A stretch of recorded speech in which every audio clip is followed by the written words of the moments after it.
What's up, guys? Welcome to Daily Dose of Reddit. This is your host, Zach, and today's subreddit is r/StoriesAboutKevin. Alright, this story's called My Cousin is a Kevin Who Doesn't Understand How Gravity Works. So this story is about one of my younger cousins. He's currently 14. He is very short. I don't know his exact height, but around 4'4", I should add. This will be kinda important in this story, in my opinion. So this is back when Kevin was 9 and I was 12. We were visiting for family fun, just wanted to see my grandmother. We were at a place that rhymed with Harry Ling for a lunch. I have Dairy Queen? Do you have Dairy King where you live? What is this, China? Funny because they never had a king, they had emperors. And a lot of their population is lactose intolerant. This restaurant had a strange building structure. Near the front door was a rock wall wall. But instead of rocks, it was misplaced bricks. Because of this, there were plenty of ledges and places to stick limbs. You can probably see where this is going. So we were all sitting inside and eating, most of us at least.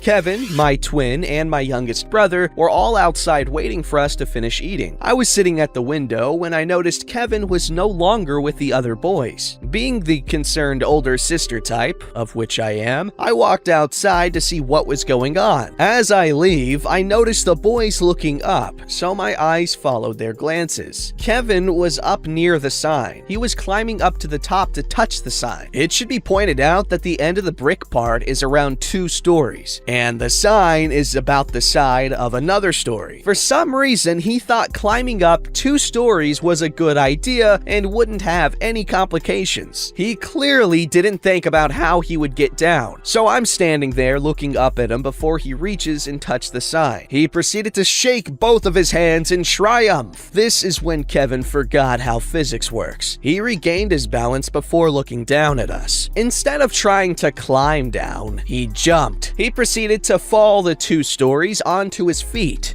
Both of them. If it wasn't for the force of gravity, he would have landed fine, but also landed on his bottom. Remember, this boy at this point in time was like 4 feet. He fell 2 stories. My cousins immediately gave a scream, causing all the adults we knew to leave the restaurant concerned. He was in casts for a while and messed up his feet joints, but luckily didn't have any permanent damage. I still don't understand how he came out fine. As much as I love him, my cousin is a Kevin who has made even more dumb choices. Man, that guy's wild. But I'm not surprised he's fine. Obviously, small kid, and kids are resilient as hell. Like, try taking the same fall in your 40s, you're not walking again. Humans are already resilient enough as is. Like, for instance, we break a limb, most other animals just die of shock. Us, we heal, and pretty quickly, relatively speaking. But for like a horse's leg breaks, that horse is getting put down. It's getting shipped off to the glue factory.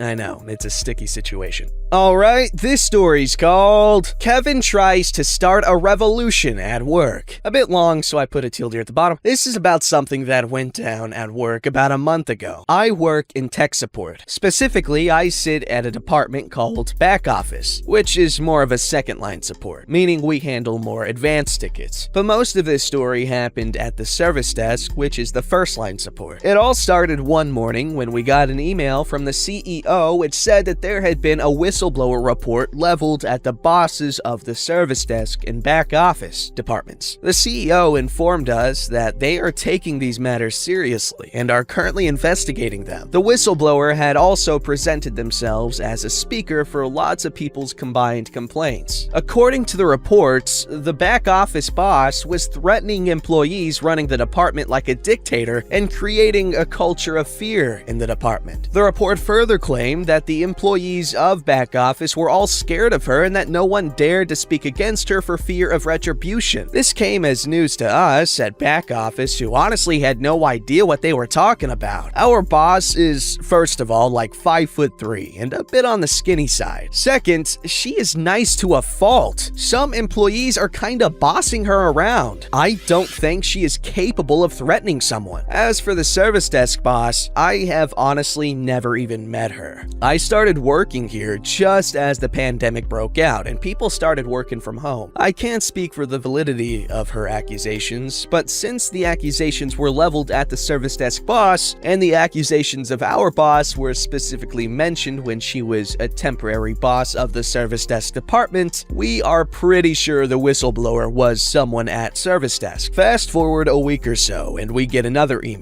This one was from an employee at service desk. Let's call him Kevin. The email was just a link to a Facebook group. It was sent to the entire office at 2 a.m. I ignored it at first, believing it to be some social group for all the employees. Then I spoke to a coworker who urged me to take a look, and holy crap was it worth it. Kevin had created a Facebook group where he wrote about the awful working conditions we suffered. He never explicitly states to be the whistleblower, but uses a lot of the same wording as the report. For example, presenting himself as a leader of a larger group. English is not our first language, but he wrote it all in English for some reason, and his English was awful. He wrote, "We're 6 people right now, leading the pack, and I am the spokesman for all those people." Quoted verbatim. Maybe he believed that this was going to become so huge it would reach international news or something. At the time, the group had 2 members, himself and another service desk employee who probably joined by mistake since he later left. Kevin also wrote that he contacted journalists and that he was going to start a fundraising project for a lawyer. The crown jewel of the group was a recording of a digital meeting he had with the back office boss while she was temporary boss of service desk. Apparently, Kevin had a long history of misconduct. To rectify this, they had established a plan for him to improve and had regular meetings to make sure he stuck to the plan. This was one of the meetings he had recorded. In the recording, Kevin repeatedly complained why they were after him for every little thing he did wrong, to which the boss calmly explained because he did so many things wrong, especially since a lot of them were repeat offenses that he had already been written up for once. Furthermore, Kevin stated that the boss wasn't allowed to bring up some of those offenses because he had already cleared those up with the service desk boss, and she said it was fine. So, back office boss explained that yes, it was fine as long as he didn't repeat it, which he had then done. Kevin also gave off some kind of sexist vibes and generally had the attitude that he didn't respect her authority. But the best part came at the end, when the following exchange went down. "I just want us to understand each other, because if things don't improve soon, I will get sick of this." Sorry, what do you mean with "I will get sick of this"? I'm just saying that I will get sick of this, and I am holding you to that. What are you saying? I'm done here. End call. I don't know about you, but that sounds like a threat to me. It started off as a vague statement, but when he refused to explain it, it became a threat. I don't know why he would post something like this. It very clearly made him look bad. Extra so with all the information about his repeated misconduct. The boss looked like a patient angel next to him. I tried to find a way to save the recording. I was certain he would at some point realize what a mistake it was to post something like that, and I felt it could strengthen the boss's defense if she had easy access to that recording. Sadly, Facebook wouldn't let me save it. So sorry, r/, if you're reading this, I can't sell it to you.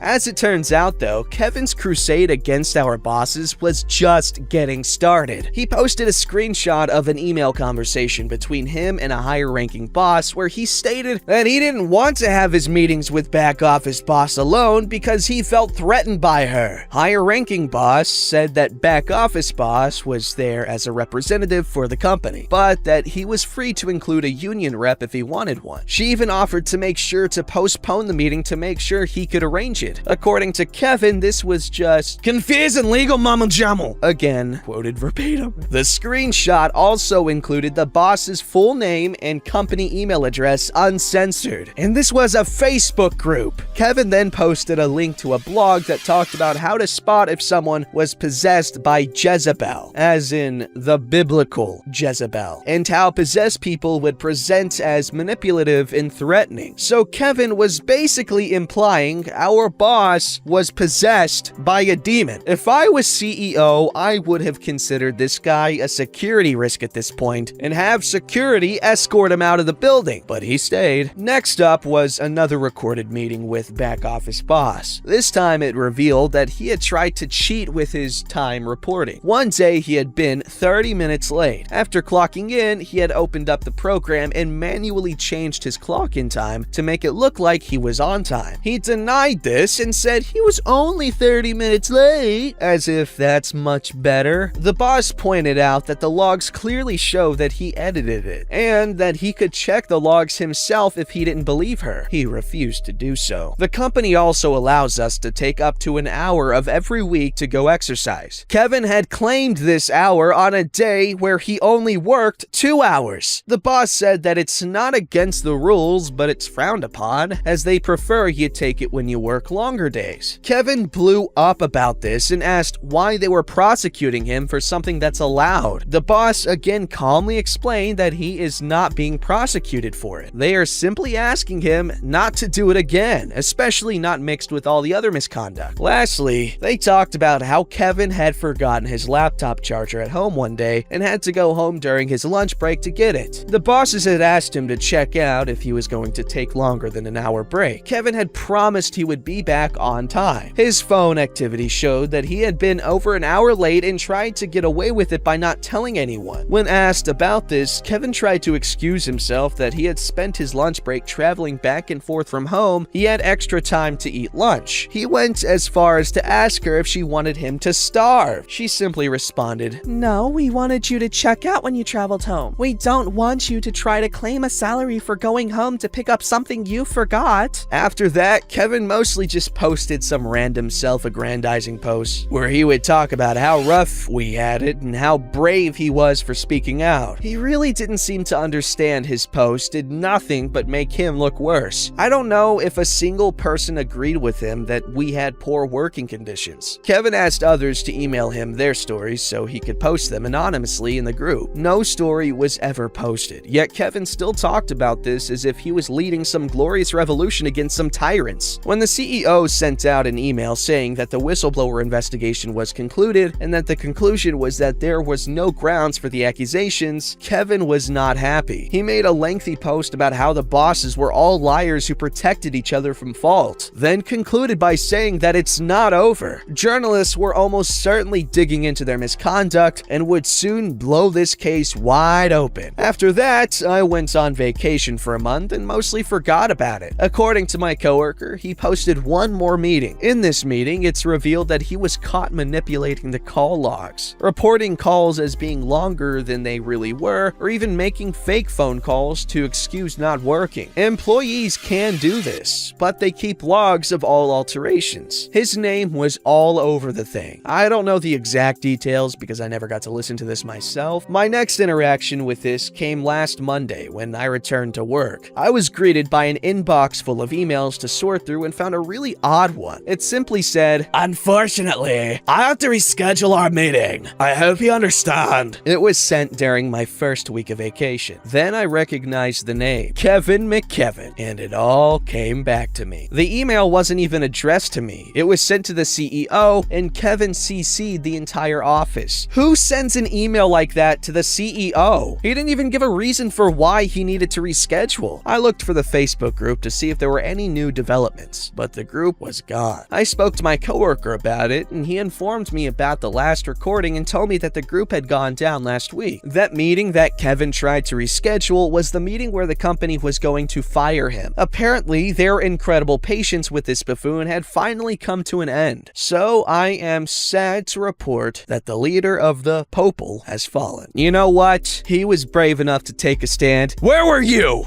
Alright, this story's called Kevin and the Fridge Light. So I was on a video call with my longtime friend, Kevin, and I mentioned how the light bulb in my fridge had busted and I needed to buy a replacement. Kevin then mentioned that this was actually a good thing because exposing beer to light would make it go bad faster. Thinking that he just kinda spoke without thinking, I said, you do know that the light goes off if you close the fridge. At that moment, I could see a metaphorical light bulb go on. At first, Kevin Kevin was unsure, but after some convincing, I managed to get him to walk to his fridge and watched him slowly close the fridge and see for himself that the light turns off. This was followed for some time by him repeatedly having the fridge be nearly closed and then opening it to see the light bulb turning on.